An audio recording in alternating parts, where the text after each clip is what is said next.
A man updates his Wi-Fi password, and his neighbor ends up calling 911 on him. But when the police arrive, they stumble upon something far more troubling. Darius Coleman wasn't someone who sought out attention. He worked remotely, kept his yard tidy, and only interacted with his neighbors when absolutely necessary. Most folks kept their distance, and that's exactly how he preferred it. But one simple action turned his quiet life into a spectacle. It all began on a Thursday afternoon in Crestwood, Missouri. Darius had just finished a long morning of work and decided to take a short break by testing his internet speed. Lately, his Wi-Fi had been unusually sluggish, video calls kept buffering, and music would lag during playback. At first, he chalked it up to his internet provider being unreliable. Still, something about it didn't sit right. So, he decided to dig a little deeper. Opening the router settings on his phone, he noticed a device connected to his network that he didn't recognize. It wasn't just a random string of characters either, it had a label, Crestwood I01. That immediately struck him as odd. Darius lived alone. Aside from his phone, laptop, and TV, there shouldn't have been any other devices connected. He also wasn't the kind of person to share his password with others. So, who was piggybacking on his internet? Frustrated, he removed all unrecognized devices from his network and changed the password. He stepped outside to get a stronger signal, leaning against the side of his house as he typed in the new login info. That's when Melanie Foster spotted him from her kitchen window. She noticed Darius standing in his driveway, staring at his phone, fingers tapping rapidly across the screen. To her, it looked suspicious. She had never trusted Darius, not for any particular reason, but because he always kept to himself. He didn't attend neighborhood events, rarely spoke to anyone, and now he was outside fiddling with something on his phone. Her mind jumped to the worst possible explanation. He must be hacking something. She didn't know what, or why, she just had a bad feeling. Before she could second-guess herself, she picked up her phone and dialed 911. "Yes, I need to report something suspicious," she said. "My neighbor. He's outside doing something on his phone. I'm not sure what, but it looks strange. Can you send someone to check?" The dispatcher asked for more details, but Melanie didn't have anything specific. She just kept repeating, "He's up to something. I just know it." The police were dispatched. Meanwhile, Darius had no idea that his peaceful afternoon was about to become a full-blown ordeal. He had just finished updating the Wi-Fi password when he heard the sirens. At first, he didn't think much of it, maybe they were headed somewhere else. But then, he saw the patrol car slow down and park directly in front of his home. Two officers stepped out. One was a tall, broad-shouldered man with sharp features, Detective Louis Navarro. His partner, Officer Bell Carter, had a smaller build but carried a quiet, confident presence. Darius took a deep breath. "Here we go." He remained where he was as the officers approached. Navarro's hand hovered near his belt, not directly on his weapon, but close enough to make a point. "Sir," Navarro called, his voice measured. "We received a report of suspicious behavior. Can you tell us what you're doing?" Darius looked between the two officers, a furrow in his brow. "Suspicious behavior? I'm just standing in my own driveway," he said, a little puzzled. "I'm updating my Wi-Fi password. His tone stayed calm, though he knew how quickly these situations could escalate. Navarro exchanged a glance with Carter, then looked back at Darius. "Do you live here?" Darius almost laughed. Was this a serious question? His car was parked in the driveway. His name was on the mailbox. "Yeah," he said, folding his arms across his chest. "I've lived here for 3 years." Before Navarro could say anything else, another voice rang out from across the yard. "He's lying." Darius turned. It was Melanie Foster, standing on her porch with her arms crossed, watching the entire exchange like she was head of the neighborhood watch. "He's always outside, doing something," she said. "Messing around on his phone. Looking around like he's spying on people. And now he's just been standing there for 10 minutes, tapping away. Darius couldn't believe what he was hearing. I was in my router settings, he said flatly. Because someone I don't know has been using my Wi-Fi. Melanie scoffed. Oh, sure. And I'm just supposed to take your word for that? Navarro turned toward her. Ma'am, do you have any evidence that Mr. Coleman has committed a crime? Melanie paused. Of course, she didn't. She only had a gut feeling. I don't know, she finally admitted. I just think you should check. Navarro let out a slow exhale, visibly trying to remain patient. Then he turned back to Darius. Sir, would you mind if we take a quick look at your router settings? Just to clear things up. Darius clenched his jaw. He shouldn't have to justify anything. But he also knew how fast things could get out of hand. Fine, he muttered, unlocking his phone and pulling up the settings. Here. Take a look. Navarro leaned in, scanning the list of devices connected to the network. And that's when his expression shifted. Yeah, he replied, folding his arms. I've lived here for 3 years. But before Navarro could respond, a voice rang out sharply across the yard. He's lying. Darius turned his head, and there stood Melanie Foster, perched on her porch with her arms crossed, watching the scene like a self-appointed neighborhood enforcer. He's always outside doing something, she continued. Constantly on his phone, acting all sneaky, looking around like he's spying on people. And now he's been standing in the same spot for 10 minutes, just tapping away. Darius stared at her in disbelief. Was she for real? I was checking my router settings, he said plainly. Because someone I don't know has been using my Wi-Fi. Melanie let out a mocking scoff. Oh, right. And I'm just supposed to take your word for it? Navarro turned to her with a firm tone. Ma'am, do you have any actual proof that Mr. Coleman has done something illegal? Melanie paused. Of course, she didn't. She just had a gut feeling. I don't know, she confessed. I just think you should look into it. Navarro exhaled, clearly growing tired of the situation. He turned back toward Darius. Sir, would you mind showing us your router settings? Just to clear this up. Darius tightened his jaw. He knew he didn't owe them any proof. But he also understood how fast these things could get out of hand. Fine, he muttered, unlocking his phone and navigating to the router settings. Here. Look for yourself. Navarro leaned in, scanning the list of connected devices. And that's when his face changed. There it was, Crestwood I-01. Whose device is that? Navarro asked. Darius shook his head. Not mine, officer. Officer Carter stepped closer, raising her eyebrows. So someone's been connecting to your Wi-Fi without permission? Darius nodded. And I don't think they were just stealing bandwidth. Look at the connection logs, it's been running non-stop. Someone's been monitoring something. Navarro's body language shifted.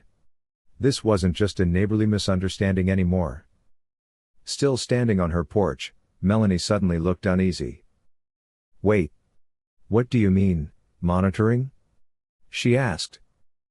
Darius turned his gaze toward her, his eyes cold. I mean someone's been spying, and they might be watching all of us. A heavy silence settled over the yard. The weight of his words lingered in the air. Melanie, who had just moments earlier been so confident she was in the right, now looked visibly shaken. Spying was not what she had expected to hear. Navarro stood upright, his tone more serious than before. All right, he said. Let's head inside. I want to see exactly what we're dealing with. Darius didn't resist. He guided the officers toward his house, frustration bubbling just beneath the surface. He hadn't done a single thing wrong, yet here he was, being treated like a criminal on his own property. Melanie hesitated, unsure. But something told her. She needed to follow and see this through. Darius set his phone down on the dining table and mirrored the router settings onto his laptop. A list of connected devices appeared on the screen, and sure enough, there it was again, Crestwood I-01. Still online. Still active. Officer Carter leaned in, examining the details. "Can you tell what kind of device that is?" she asked. Darius navigated through the settings, fingers flying across the trackpad. "Not exactly," he replied. But then he clicked into the activity logs, and froze. Navarro caught the sudden change in his expression. "What is it?"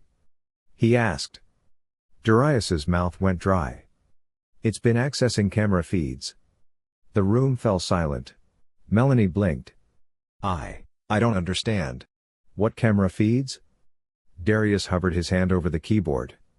"Mine," he said, before rotating the laptop to face them. "My home security cameras. Someone's been logging in and watching my live footage." Carter's face hardened. "You're saying someone has been spying on you using your own surveillance system?" Darius let out a shaky breath. "That's exactly what I'm saying." But then a sinking feeling hit him. As he scrolled further, a chilling realization set in: it wasn't just his cameras. His system had flagged several IP addresses. Some matched devices on his own network. But others? They belonged to different households. "Oh, no," he muttered. "This is bad." Navarro leaned in closer. "What do you mean?" Darius tapped the screen. "Whoever's doing this, they're not just watching me. They're spying on other homes in the neighborhood too." Melanie stumbled back a step, shaking her head. No, that can't be true." Darius turned to her. "You sure about that?" He clicked on another log, opening a different video feed. A dim hallway filled the screen, followed by a living room. And then a bedroom. Melanie gasped. "Wait, that's..." Darius didn't need her to finish. He recognized it immediately. It was her house. She staggered back, hand flying to her mouth. Navarro's voice turned sharp. "How is this even happening?" Darius clenched his jaw. "If I had to guess, someone around here set up a fake Wi-Fi network. Something that looks legit. People connect to it without knowing, and then their devices get compromised." Carter's face turned serious. "You're talking about a man-in-the-middle attack?" He nodded. "Exactly." Melanie's voice trembled. "So what you're saying is, someone's been watching me? My family?" Darius locked eyes with her. "That's exactly what I'm saying." She collapsed into a chair, her hands visibly shaking. "Oh my God." Navarro's jaw was tight. "We need to find out who's behind this. Fast." What none of them realized, though, was that the culprit wasn't far away.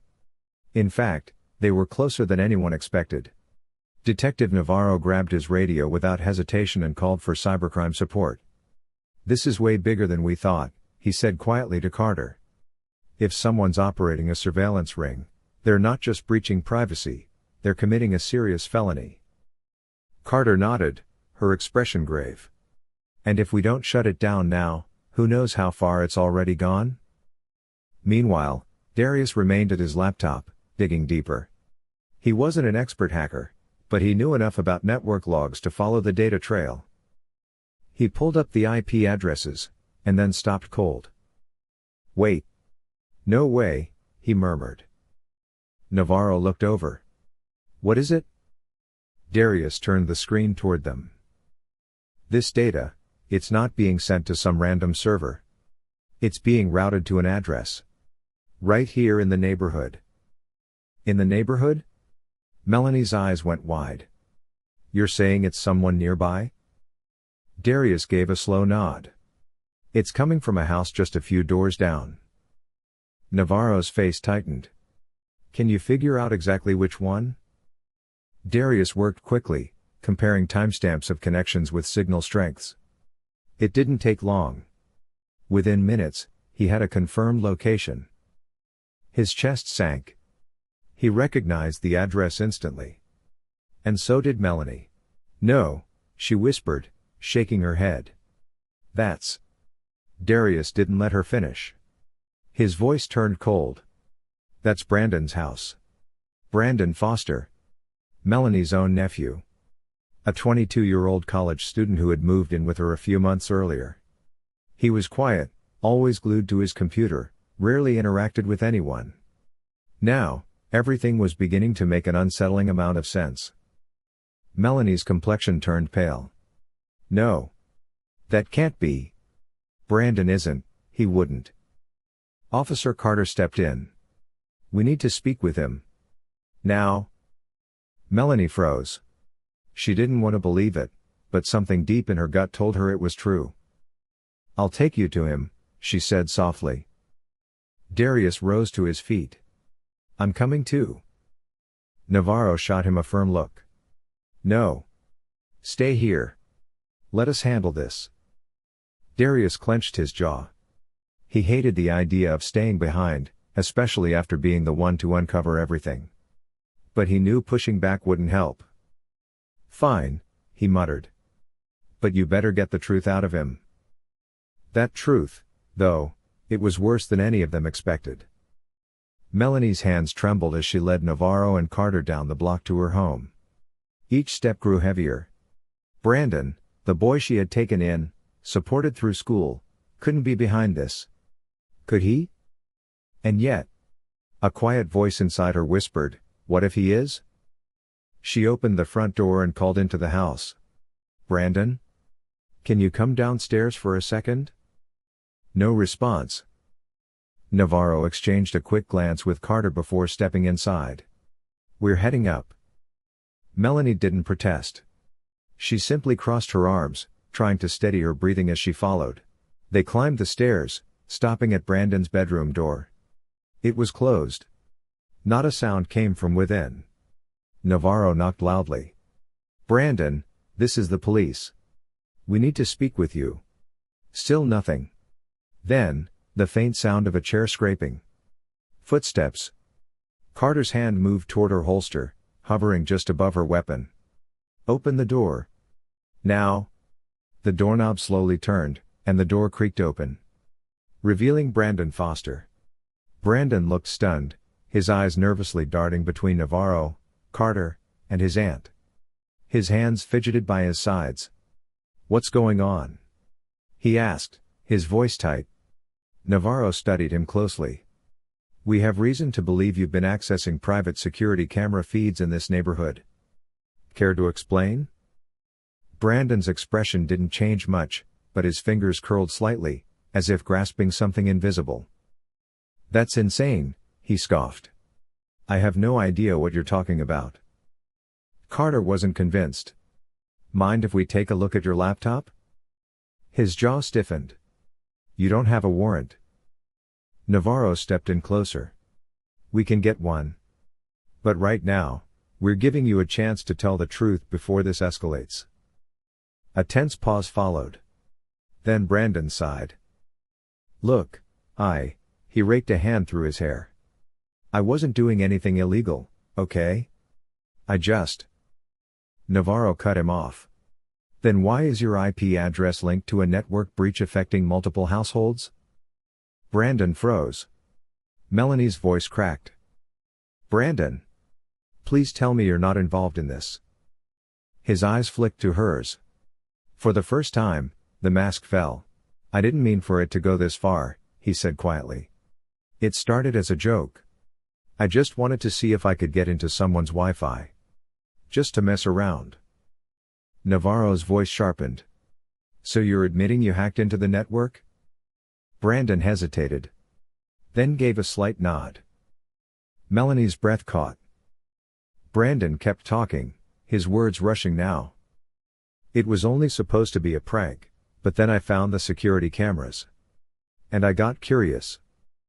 Carter narrowed her eyes. Curious? Or obsessed? Brandon didn't respond. Navarro had had enough. How many homes did you watch? A long silence. Then Brandon's voice dropped. I don't know. Melanie staggered back. Oh my God. Brandon looked at her. Real remorse washed over his face. "I swear I didn't mean to hurt anyone," he said. "I just..." But Navarro interrupted. "Brandon Foster, you're under arrest for unauthorized access to a computer network and illegal surveillance." Brandon went pale. "Wait, no, I..." Carter was already pulling out the cuffs. Melanie turned away, covering her face as tears filled her eyes. Darius had been right the entire time. And the most painful part? She had called the police on him, while the real threat had been living under her own roof. But this wasn't over yet. Brandon didn't resist. He stood silently, wrists cuffed, eyes locked on the floor while Navarro read him his rights. It was done. Melanie's breath trembled. She couldn't even look at him. This was her nephew, the boy she had taken in, supported, and cared for. And he had been invading the privacy of the whole neighborhood. Navarro began escorting Brandon toward the door. But before they left, he turned to Darius, who was watching from the sidewalk. "You were right," Navarro said quietly. "If you hadn't caught this, we may never have known." Darius didn't respond right away. He exhaled slowly, glancing between Brandon and Melanie. Then, finally, he spoke. "You know what's crazy?" His voice was calm, but there was no mistaking the weight behind it. "I was out here, minding my own business, changing my own Wi-Fi password. And yet I'm the one who got the cops called on me." Melanie flinched. She had no argument. I was wrong," she murmured. "I made an assumption, and it wasn't fair." Darius let the silence stretch. Then he turned back toward his house, shaking his head. "I don't need an apology," he said over his shoulder. "Just do better." With that, he walked inside. Navarro and Carter exchanged a glance before continuing toward the patrol car, leading Brandon away. Melanie remained where she was, standing in the middle of the road, completely alone. The truth had been right there all along.